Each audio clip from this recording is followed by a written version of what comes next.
Pessoal, está acontecendo aquela audiência pública lá na Câmara dos Estados Unidos. E aí, essa cena aqui está circulando o mundo. Pois é. Congressistas norte-americanos fizeram acusações graves, tanto quanto Lula quanto Alexandre de Moraes. Só para você ter uma noção, a deputada Elvira Salazar, que é a deputada republicana, ela disse que já não basta o brasileiro, e são palavras dela, já não basta o brasileiro ter um corrupto na presidência da República, agora o brasileiro também tem, vamos dizer assim, uma espécie de assessor jurídico, assessor de justiça do Lula, causando censura no Brasil, que é o Alexandre de Moraes. Eu vou colocar um trecho aqui da fala da deputada norte-americana falando sobre Alexandre de Moraes. Vou lendo aqui, porque a imagem não está tão boa, tá? Unfortunately, while I was doing my research, I just came to the conclusion that now Brazil... Infelizmente, enquanto eu fazia minha pesquisa, eu cheguei à conclusão de que o Brasil not only has a convicted felon for political corruption não tem apenas um condenado por corrupção como presidente, as President Ignacio Lula da Silva, but now has a totalitarian operator as the Chief Justice mas agora tem um operador totalitário como chefe de justiça of the Supreme Court, called Alexandre de Moraes. Wow.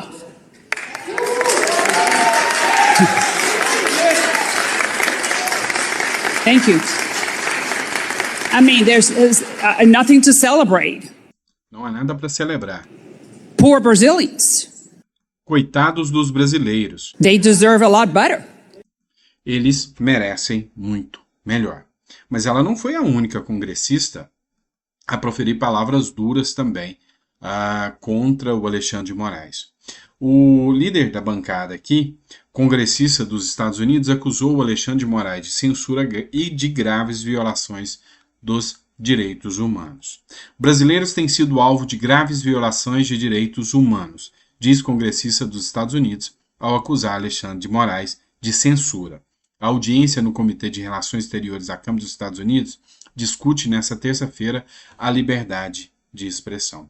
Então, o foco dessa audiência toda foi, sem sombra de dúvidas, a liberdade de expressão no Brasil e o que está acontecendo no Brasil. Dentre os ouvidos estava o Paulo Figueiredo, estava também o Michael Schellenberg, aquele jornalista norte-americano que fez denúncias sobre o Twitter Files Brasil, e também o dono da Rumble, aquela empresa canadense que saiu do Brasil por decisões do Alexandre de Moraes, das quais eles não concordavam. Deputados foram acompanhar de perto, como por exemplo o Gustavo Gaia, e acabou fazendo esse vídeo aqui que eu vou compartilhar para vocês sobre como foi a audiência lá nos Estados Unidos. Prestem atenção comigo. Pessoal, terminamos agora a nossa audiência, foi 2 horas de embate aqui dentro. Vieram republicanos, deputados do lado da direita, e vieram alguns democratas da esquerda comunista socialista de merda. Foi maravilhoso, eu acho que hoje foi um passo fundamental para reverter a nossa democracia no nosso país, tá? Está impossível de esconder o que está acontecendo no Brasil, está impossível de esconder, o mundo já sabe que o Brasil já não é mais uma democracia. As evidências comprovadas, mostradas, apresentadas hoje pelas 3 testemunhas que vieram falar, que é o dono do Rumble, o Michael Schellenberg e o Paulo Figueiredo, chocaram as pessoas aqui nessa audiência no Congresso americano. Olha, a imprensa brasileira, eu tenho certeza que está se contorcendo agora, mas o rei está nu e o império também está nu. Todos agora sabem o que o Alexandre de Moraes tem feito. A deputada Salazar chegou a falar que o Brasil é liderado por um criminoso e na justiça, no STF, tem um corrupto. Então, ou seja, já não dá mais para esconder, o mundo já sabe da verdade. Daqui nós vamos almoçar e logo depois nós vamos fazer uma coletiva de imprensa, mais uma vez reforçando o que foi dito aqui hoje, para a gente poder resgatar o nosso país. Olha, estamos conseguindo algo que nós começamos há 5 meses com essas visitas aqui fora, conversando com parlamentares, conversando com senadores americanos, conversando com a imprensa e com as think tanks, está trazendo os frutos que a gente tanto esperava. Vai haver uma outra audiência aqui em 1 mês e meio a 2 meses, com a participação do Elon Musk. Será uma audiência apenas para que ele possa falar. Então, estamos conseguindo. Nós estamos mostrando para o mundo o que realmente está acontecendo. Tem sido difícil, Todas as vezes que a gente faz isso, a gente coloca um alvo enorme nas nossas costas. A gente sabe que a perseguição vai aumentar ainda mais, mas pelo menos eu tenho certeza que antes da gente morrer, eu vou ver esse Brasil liberado, vou ver o Brasil com a democracia plena e a liberdade de expressão sendo restituída. Então, nós tivemos aqui vários parlamentares nessa área, ali ficou só brasileiros que vieram para cá e a gente celebrou todas as vezes que a verdade foi dita, nós batemos palmas todas as vezes que a verdade foi restaurada. E esse é o tipo de ação que a gente tem que continuar fazendo. Não tem sido fácil fazer isso, vocês sabem, vocês acompanham, mas hoje foi um fator, uma virada de ponto, uma virada de chave. O Congresso americano, a imprensa americana agora já sabe o que está acontecendo, não importa o que a imprensa brasileira vai estar se remoendo hoje, mas com certeza a gente está resgatando um pouco da verdade. A gente está trazendo à luz novamente a verdade, o esquema de desinformação está mais enfraquecido. O lado de lá tentou falar algumas merdas, falou algumas besteiras aqui, mas foi rapidamente refutado pelas nossas testemunhas, que foram o Michael Schellenberger, o dono do Rumble e o Paulo Figueiredo. A gente está fazendo o nosso trabalho. Não é fácil, garanto para vocês, o alvo está cada vez maior nas nossas costas, mas nós não vamos desistir. Está todo mundo feliz pelo que aconteceu. A gente está lutando, pessoal. A gente está tentando. Quando o mundo entender que o Brasil é uma ditadura, quem sabe assim a gente vai poder realmente resgatar a nossa democracia. O que acontece é que existe no Brasil uma transdemocracia. É uma ditadura que se identifica como uma democracia. Vamos acabar com essa história de pessoas sendo perseguidas por suas palavras, de pessoas sendo presas por defenderem o que eles acreditam, de uma imprensa que é completamente comprada e aparelhada e do judiciário que se transformou num instrumento de uma ditadura. Isso vai acabar. Estamos começando a ver uma luz no fim do túnel, graças às ações dos meus colegas parlamentares que estão aqui agora, que trabalharam arduamente para conseguir que essa audiência acontecesse. Vocês não fazem ideia do quão difícil foi fazer com que essa audiência acontecesse aqui hoje. Nós agora teremos uma outra, maior ainda, com o Elon Musk. E ainda conseguimos que o Elon Musk participe de uma audiência no Brasil, na Comissão de Segurança Pública. Então nós estamos avançando. Nós vamos resgatar esse país. Orem por nós bastante, porque isso não é política mais. É o mal contra o bem e o bem vai vencer. Mas antes, eu acredito que nós vamos sofrer um pouquinho. Mas a glória nunca vem fácil, não é mesmo? Nada que é bom acontece de forma fácil. Um beijo no coração de todos vocês. Daqui vai ter uma coletiva de imprensa. Depois nós teremos mais algumas entrevistas. Vamos falar com mais alguns parlamentares. Vamos continuar lutando pela nossa democracia. Os direitos humanos não estão sendo respeitados no Brasil. O Brasil não é mais uma democracia, mas voltará a ser. Conta com a gente. Um abraço. Você viu que foram palavras fortes do Gustavo Gaia dizendo sobre a censura no Brasil e que é grave, que ao falar, ao denunciar isso, eles colocam um alvo nas costas. E isso efetivamente é algo muito, muito perigoso. Mas ele errou num ponto. Ele disse que a mídia brasileira não ia tratar do assunto. Acho que é impossível a mídia brasileira não tratar do assunto e sinais já começam a acontecer. Deputada dos Estados Unidos exibe foto de Moraes em sessão sobre a censura no Brasil.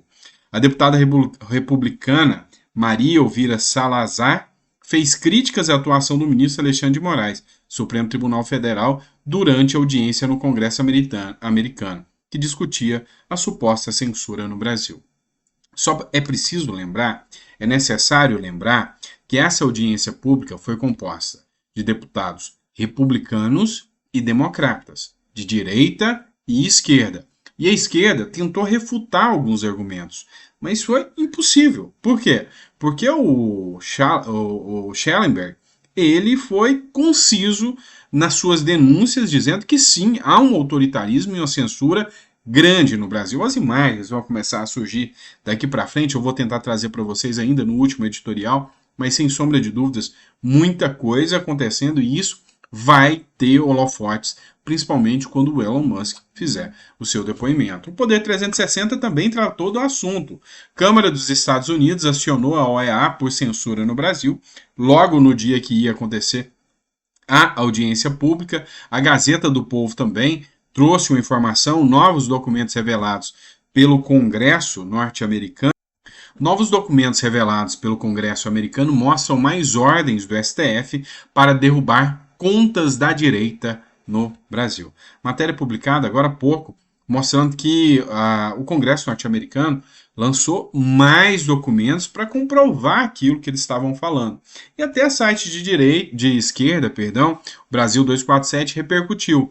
Câmara dos Estados Unidos recorre ao EA em ofensiva contra Alexandre de Moraes. A ofensiva vem após ataques coordenados da extrema-direita global contra o magistrado e o presidente Lula. Ou seja, na visão deles, agora não é a direita brasileira que é extrema, é a extrema-direita global fazendo ataques contra Lula e Alexandre de Moraes. Na verdade, o que está acontecendo são críticas sobre a possibilidade escancarada, porque eles não falam de forma velada, eles falam abertamente que tem que acabar com a direita no Brasil. Eles falam abertamente. Ou seja, o próprio ministro do Supremo, Barroso, falou: nós derrotamos o bolsonarismo.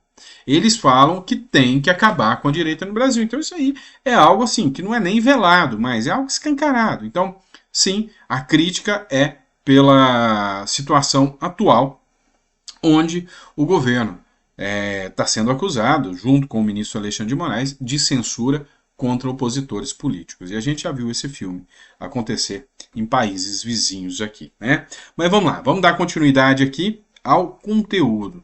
Olha só, matéria da revista Veja. Em cheia na Bahia, Bolsonaro não se preocupou e andou de jet ski, diz o Lula. Pois é, o Lula aproveitou a questão da tragédia que está acontecendo no Rio Grande do Sul para criticar o Bolsonaro, dizendo que o Bolsonaro só passeava de jet ski e não ajudou ninguém. Quem não gostou nada foi a Bárbara, que tem um canal Te Atualizei aqui no Instagram e no YouTube. Olha a resposta que ela deu para o Lula nesse caso. É déspota que ocupa a presidência da República. Sabe por que você odeia a internet? Porque aqui as suas narrativas não se criam.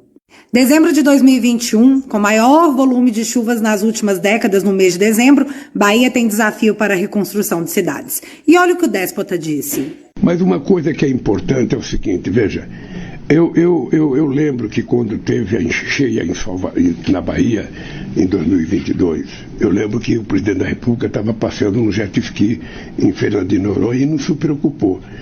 E o problema aqui é você querer colocar a culpa da sua incompetência e do seu descaso em coisas que os outros supostamente fizeram apenas na sua cabeça, e eu não tenho só uma matéria da Globo para provar. Eu tenho vídeo.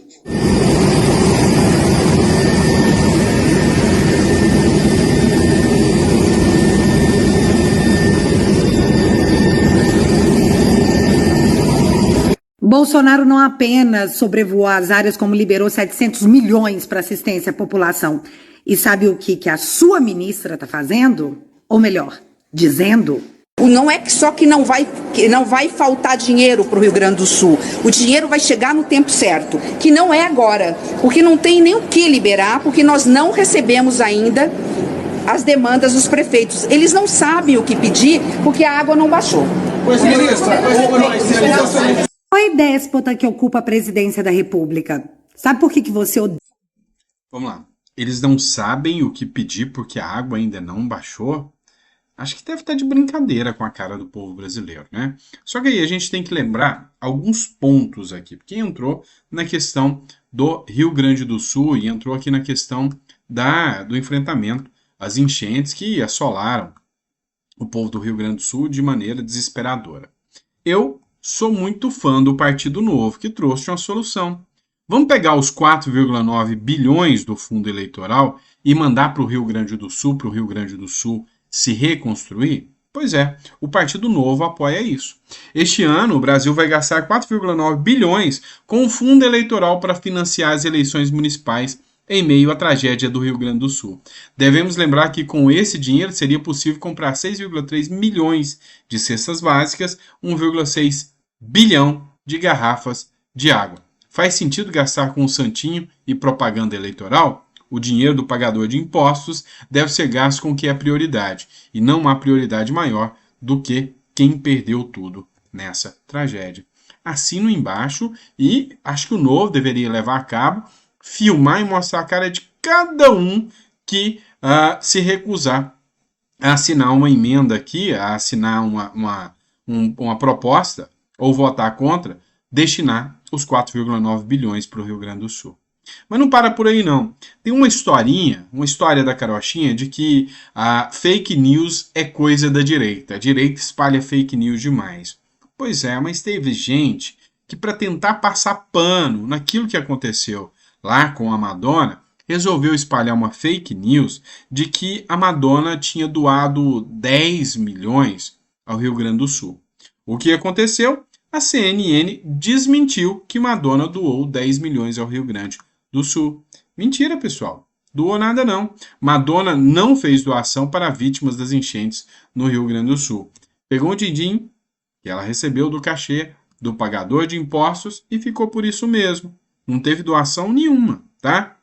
Então, isso aí foi uma bela e grande fake news. Quem mandou dinheiro foi o Neymar, que enviou um avião com mais de 2 toneladas de doação para vítimas das enchentes em Santa Maria. Foi o Neymar, foi o Gustavo Lima, esses ajudaram.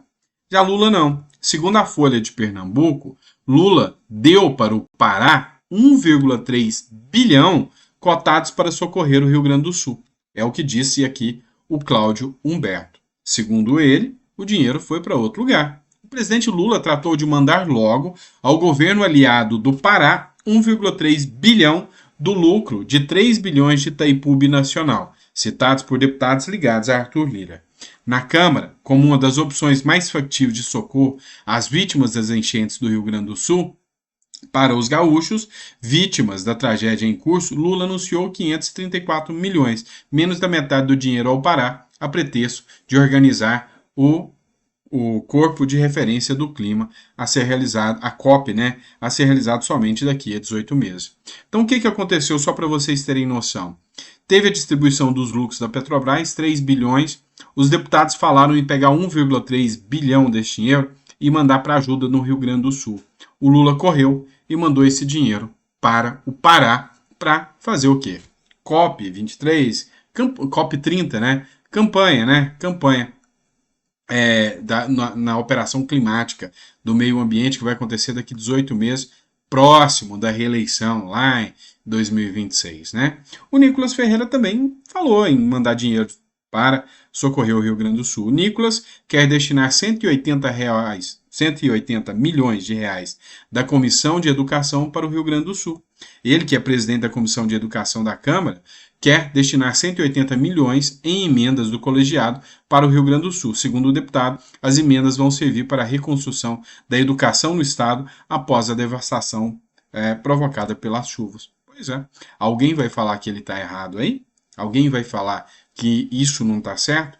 E aí, para encerrar esse vídeo, tem mais um troquinho aqui que dá para ajudar o Rio Grande do Sul. 20 milhões de reais. Pois é, não sei se vocês sabem, mas o Tribunal Superior Eleitoral reservou 20 milhões de reais para contratar jornalistas para falar bem dos ministros do TSE. Pois é, o Tribunal Superior Eleitoral disponibilizou pouco mais de 20 milhões para produzir conteúdo jornalístico para televisão, internet e redes sociais. O contrato tem duração de 5 anos. A quantia abrange a contratação de profissionais sêniores, entre eles repórteres e fotógrafos, editores de texto e vídeo e analistas de dados. Os salários variam entre 7 mil e 11 mil reais. Conforme pedido, há 2 núcleos de atuação dos serviços, permanente e temporário, para as eleições. Pois é, para 2026. Então, segundo a revista Oeste aqui, tem dinheiro também, que vai para repórteres, para jornalistas, para imprensa, para comunicação, que podia ir para o Rio Grande do Sul. É questão de prioridade, coisa que a gente sabe que o Brasil não tem. Tá bom? Abraço, pessoal. Fica com Deus e vejo vocês daqui a pouquinho no próximo editorial. Abraço.